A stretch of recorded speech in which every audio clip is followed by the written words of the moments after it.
मुअज़्ज़ज़ ख़वातीन व हज़रात, अस्सलामु अलैकुम। मुअज़्ज़ज़ नाज़रीन इकराम, जैसा कि आप जानते हैं कि आए दिन नित नई खबरें आती हैं।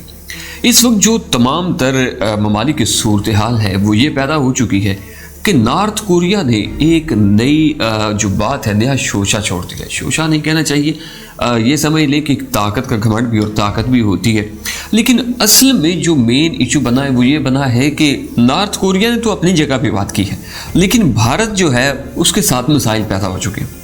मतलब मसाइल ऐसे पैदा हुए हैं कि उसे अपनी जगह पे बदहज़मी बन चुकी है। वो टेंशन में कभी इधर भाग रहा है, कभी इधर भाग रहा है। ऐसी सिचुएशन क्यों पैदा हो रही है और ऐसा क्या हुआ है कि उसे क्यों ये लग रहा है कि ये सब कुछ करवाने के पीछे पाकिस्तान है।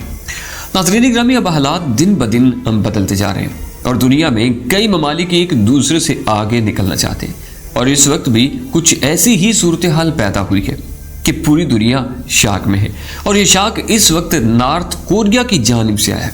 असल में नॉर्थ कोरिया ने मिलिट्री परेड के अंदर जो बाइडन को आने की सलामी दी है। नॉर्थ कोरिया के लीडर किम जोंग की एक तवील मीटिंग हुई है और उस मीटिंग के बाद उन्होंने कहा है कि हमारा सबसे बड़ा दुश्मन अगर कोई कुर्राए अर्ज पर है तो वो अमेरिका है। और जब मिलिट्री परेड हो रही थी तो वो इतने खुश थे कि अपनी खुशी का इजहार बार बार हाथ हिला कर रहे थे। मिलिट्री परेड के अंदर जो ब्लैक एंड वाइट मिसाइल देखे गए हैं वो दुनिया के सबसे खतरनाक तरीन मिसाइलों में से एक है। अगर ये समझ लिया जाए कि ये दुनिया का सबसे खतरनाक तरीन एटमी मिसाइल है तो गलत ना होगा। इसकी वजह क्या है? लेकिन मज़ीद तफसीलात में जाने से कबल आप तमाम दोस्तों से रिक्वेस्ट है कि अगर अभी तक आपने हमारे चैनल को सब्सक्राइब नहीं किया तो हमारे चैनल को सब्सक्राइब कर लें और बेल आइकन को क्लिक करें ताकि आपको तमाम तर मालूमात पर मबनी वीडियोज़ मिलती रहें। मुअज़्ज़ज़ जाने-मन उन्होंने इस मिसाइल की डिटेल के बारे में कुछ नहीं बताया है, सिर्फ इतना बताया है कि ये अमेरिका के लिए सलामी है। अब सूरत हाल ये है कि उन्होंने हमले के लिए अमेरिका को चुना है और कहा है कि कोई भी इक़्तिदार में आ जाए, चाहे ट्रंप साहब हो या जो बाइडन हो, हमारा सबसे बड़ा दुश्मन अमेरिका है। ये तमाम सूरत हाल तो अपनी जगह है, मगर इंडिया की चीखें इस वक्त क्यों निकल रही है? नाज़रीन, कोरिया की तो समझ आती है कि जो बाइडन के साथ उन्होंने अपना 36 का आंकड़ा कायम ही रखना है, मगर नॉर्थ कोरिया की सलामी तो अमेरिका के लिए है और भारत अपनी जगह पे वावेला मचा रहा है।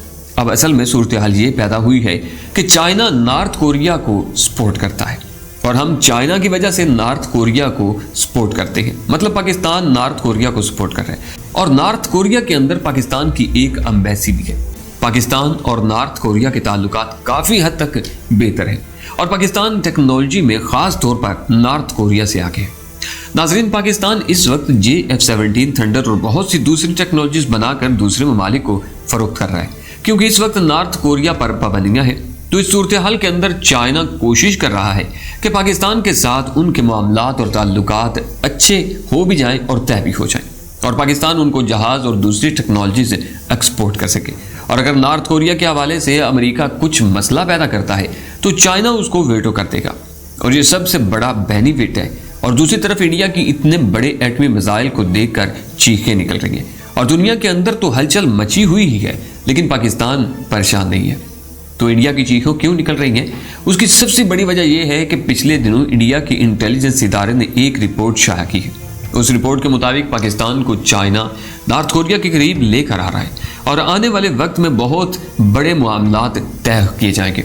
और असल में चाइना ये प्लान कर रहा है कि जो भी ख़ास तौर पर इस खित्ते में अमेरिका के खिलाफ है उनको एक प्लेटफार्म पर इकट्ठा किया जा सके और अगर किसी वजह से उनके ताल्लुकात ख़राब हैं तो पाकिस्तान के साथ उनके ताल्लुकात को ठीक करवाया जाए। मिसाल के तौर पर ईरान के पाकिस्तान के साथ ताल्लुकात काफ़ी हद तक ख़राब हो गए थे और ये ताल्लुकात फिर बेसिकली चाइना ही ने ठीक करवाए थे और फिर 700 अरब डॉलर की इन्वेस्टमेंट का प्लान बना था। अब असल में मसला ये है कि नॉर्थ कोरिया के मिसाइलों को देखकर पूरी दुनिया की चीखें निकल रही हैं कि ये कौन सा ऐसा मिसाइल है जिसे दुनिया का खतरनाक तरीन मिसाइल कहा जाता है। और नॉर्थ कोरिया ने कहा है कि यह अमेरिका को तो तबाह करेगा ही और साथ में उसके इत्तेहादियों को भी तबाह करेगा। असल में इंडिया को ही ये तकलीफ है और हाल ही में इंडिया के आर्मी चीफ साउथ कोरिया गए हैं और वो साउथ कोरिया इसलिए गए हैं क्योंकि पाकिस्तान नॉर्थ कोरिया के साथ अपने मामलात खामोशी से तय कर रहा है। अब इस सूरत हाल की वजह से मामलात बहुत ज़्यादा बिगड़ते दिखाई दे रहे हैं और इस मिसाइल की जहाँ तक बात है तो नॉर्थ कोरिया अमेरिका को छोड़ने वाला तो है नहीं और लगता है ऐसा है कि वो इसके इत्तेहादियों की भी खबर लेगा اور اب دنیا کے اندر گیم یہ بنی ہوئی ہے کہ پاکستان، چائنا اور نارتھ کوریا ایک گروپ میں ایک پیج پر ہے اور انڈیا، امریکہ دوسرے گروپ میں جا رہے ہیں۔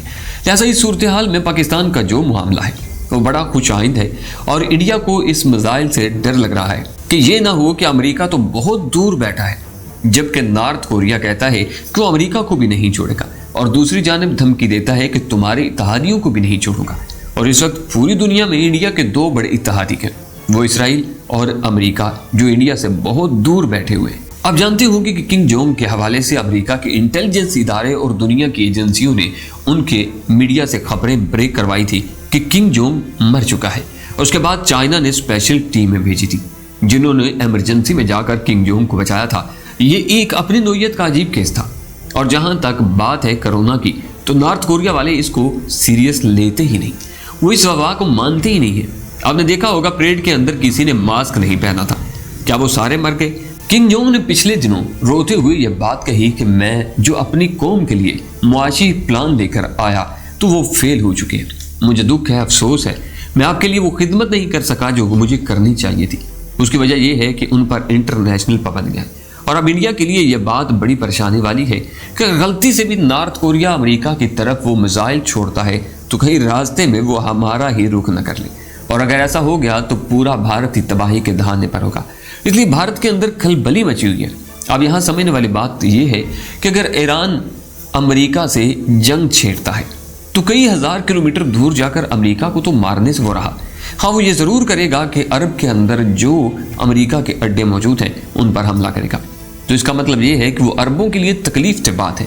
اسی طرح نارتھ کوریا امریکہ کو مارے یا نہ مارے، وہ اس کے اتحادی بھارت کو ضرور مارے گا، اور ان اتحادیوں میں جو قریب ترین ہے وہ انڈیا ہے، اور انڈیا کے پاس تو اتنے ہتھیار نہیں ہیں کہ وہ پاکستان کا مقابلہ کر سکیں، تو وہ نارتھ کوریا کا کیسے کریں گے؟ اور اصل میں یہ جو میزائل ہیں نارتھ کوریا کے، یہ انڈیا کے کئی شہروں کو صفحہ ہستی سے مٹا سکتے ہیں۔ انڈیا آنے والے وقت میں بری طرح پھنس چکا ہے۔ امریکہ چاہے جتنا مرضی ساتھ دے اور جتنا زور لگا لے، روس بھی اب اس کے ساتھ نہیں کھڑا۔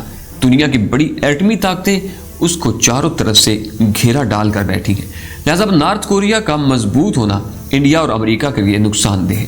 اور آنے والے وقت میں یاد رکھیے گا، جو بیک ڈور پر نارتھ کوریا کے ساتھ اس وقت ہمارے معاملات طے ہو رہے ہیں وہ بڑے خوش آئند ہیں، باوجود اس کے کہ کنگ جونگ کا مذاق پوری دنیا میں اڑایا جاتا ہے اور ان کے حوالے سے بہت کچھ کہا جاتا ہے، لیکن انہوں نے طاقت میں اپنے آپ کو منوایا ہے۔ معیشت ان کی بھی کافی حد تک خراب ہے، پاکستان سے بھی گئی گزری ہے، لیکن طاقت میں ان کا مقابلہ بڑے ممالک بھی نہیں کر سکتے۔ تو سب سے مین وجہ یہاں پہ یہ بنی تھی کہ بھارت کے لیے مسئلہ یہی بن رہا تھا کہ امریکہ پہ نارتھ کوریا حملہ کرے یا نہ کرے، راستے میں ہم پڑتے ہیں اور ہم نے امریکہ کو اڈے دیے ہوئے، تو اس لیے نارتھ کوریا انڈیا پر لازماً حملہ کرے گا۔ اللہ کرے کہ جو بھی آنے والا وقت ہو اچھا ہو اور ان موذی دشمنوں کو آپس ہی میں لڑوائے، یہ پاکستان کا رخ نہ کرے۔ اللہ کریم ہمارے پاکستان کی حفاظت کرے۔ اگر آپ بھی پاکستان سے محبت کرتے ہیں تو کمنٹس باکس میں پاک فوج زندہ باد، پاکستان پائندہ باد، اور ہماری ویڈیو کو لازماً لائک اینڈ شیئر کیجیے گا۔ اپنا بہت سارا خیال رکھیے گا۔ نئی ویڈیو تک اجازت، انشاءاللہ پھر ملاقات ہوگی۔ اللہ نگہبان۔